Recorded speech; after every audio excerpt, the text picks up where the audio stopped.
नमस्ते भाइयों, कैसे हैं आप सब। भाइयों मैं हूं आपका भाई पाठक, आप लोग देख रहे हैं एवन भोजपुरी यूट्यूब चैनल।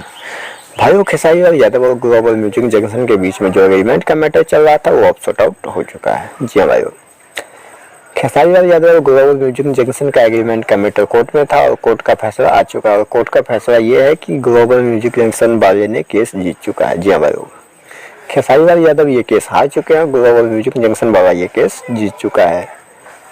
अब 27 सितंबर 2025 तक खेसारी लाल यादव सिर्फ ग्लोबल म्यूजिक जंक्शन के यूट्यूब चैनल के लिए गाना गाएंगे। जी हाँ भाइयों, ऐसा कोर्ट का फैसला है।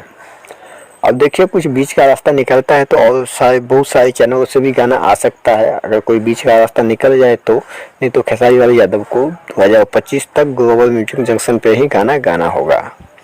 अगर इधर उधर कहीं गाना गाते हैं तो उनके गाने को स्ट्राइक मार के डिलीट कर दिया जाएगा। ये ग्लोबल म्यूजिक जंक्शन को पूरा पावर मिल चुका है भाइयों। तो खेसारी लाल यादव के जितने भी फैंस हैं, इस वीडियो को ज़्यादा से ज़्यादा शेयर करिए ताकि सब लोग तक पहुँच जाए, सब लोग खेसारी लाल यादव को खूब ज़्यादा से ज़्यादा सपोर्ट करें। मिलते हैं अपने नेक्स्ट वीडियो में।